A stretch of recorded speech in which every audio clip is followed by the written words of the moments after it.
గత వైసీపీ ప్రభుత్వంలోని మనం ఎదుర్కొన్న అత్యంత హేయమైన సమస్య ఈ సోషల్ మీడియా అధ్యక్ష. వ్యక్తిగత దూషణలు అవహేళనలపై మనం ఎటువంటి చర్యలు తీసుకోలేకపోతున్నాం అధ్యక్ష. కానీ తప్పుడు ప్రచారాలు ముఖ్యంగా సాక్షి పత్రిక మరియు సాక్షి ఛానల్ అలాగే సాక్షి లాంటి మరికొన్ని పత్రికలు ఛానల్స్ ద్వారా ఈ తప్పుడు ప్రచారాన్ని ఆపవలసిన అవసరం మనకు ఎంతైనా ఉంది అధ్యక్ష. లేని వార్తలతో జరిగినవి జరిగినట్లు అసత్య ప్రచారాలతో మన ముందుకు వస్తున్నారు అధ్యక్ష.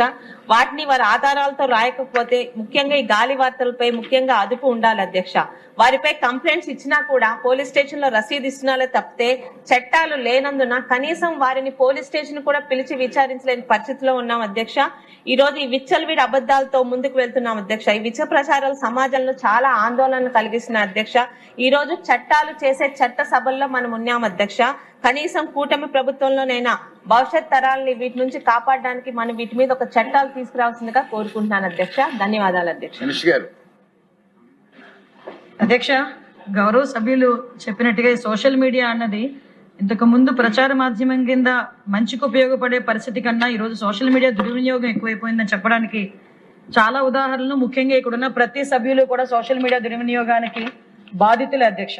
ఎందుకంటే ఇక్కడ సీఎం పిఎం అన్నది సంబంధం లేదు, అంటే చిన్నపిల్లల పెద్దవాళ్ళ అన్నది కూడా సంబంధం లేదు, ఆడమగ సంబంధం లేదు. వాళ్ళకి నోటికి వచ్చినట్టు వార్తలు ఇష్టానుసారంగా సోషల్ మీడియాలో రాయటం, అదేవిధంగా వ్యక్తిత్వ హననం చేయటం, అసత్య ప్రచారం చేయటం, అదేవిధంగా క్యారెక్టర్ అసోసియేషన్ చేయటం, ఇవన్నీ కూడా చాలా ఎక్కువగా జరుగుతున్న నేపథ్యంలో దీని తాలూకా అంటే ఇంపార్టెన్స్ ని బేస్ చేసుకుని గౌరవ ముఖ్యమంత్రి గారు కూడా దీని మీద ప్రత్యేకంగా ఒక చట్టాన్ని తీసుకురావాలనే ఉద్దేశంతోనే ఒక జీవోఎంని కూడా ఏర్పాటు చేయడం జరిగింది అధ్యక్ష. సుమారుగా 6 మంత్రులున్న ఒక జీవోఎం కూడా దీని మీద చాలా ఎక్కువగా దీని మీద మీటింగ్స్ కూడా కండక్ట్ చేయడం జరిగింది. 2 సార్లు మీటింగ్ కూడా కండక్ట్ చేయడం జరిగింది.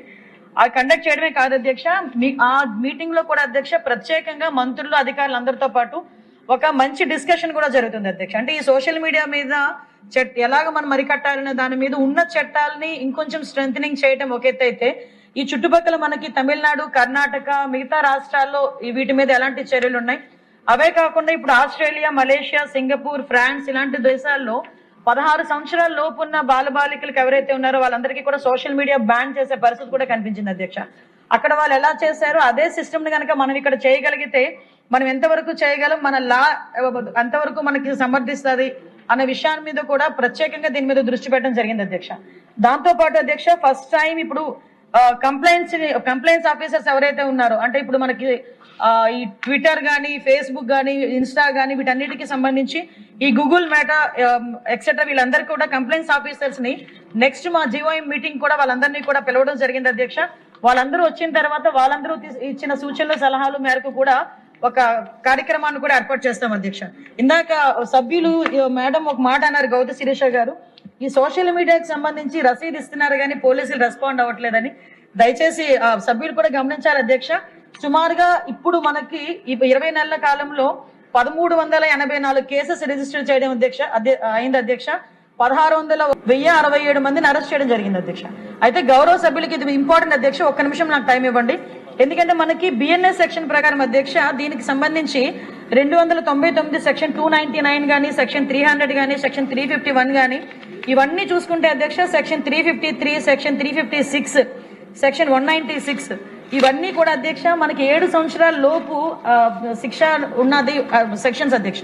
ప్రతి సోషల్ మీడియాలోని కూడా ఎక్కడైనా ఏమైనా కొంచెం మనకి అపకీర్తి పెట్టినట్టు కానీ, క్యారెక్టర్ అసోసియేషన్స్ కానీ అలాంటివి జరిగినా ప్రతి దానికి కూడా కేసు అయితే ఉంది అధ్యక్ష. దానికి సంబంధించి కేసులు కడుతున్నాం. కాకపోతే చాలా మందిలో ఉన్న ఒక అపోహ ఏంటంటే అరెస్టులు చేయట్లేదు అన్నది ఒక అపోహ ఉంది అధ్యక్ష. దీనికి సంబంధించి 41A నోటీస్ ఇచ్చి ఛార్జ్ షీట్ ఇచ్చి ఇమీడియట్ గా కోర్టుకి కూడా సబ్మిట్ చేసుకునే పరిస్థితులు కనిపిస్తున్నాయి అధ్యక్ష. బిఎన్ఎస్ దాని వలన ఇప్పుడు ఇంకొంచెం చట్టాలను కఠినతరం చేయాలనే ఉద్దేశంతోనే ఈ రోజు జీవోఎంను కూడా ఏర్పాటు చేసుకుని యాజ్ ఎర్లీ యాజ్ పాసిబుల్ దాన్ని అసెంబ్లీకి తీసుకొచ్చే పరిస్థితి కూడా తీసుకొస్తామని గౌరవ సభ్యులు కూడా తెలియజెప్పుకుంటున్నాం అధ్యక్ష.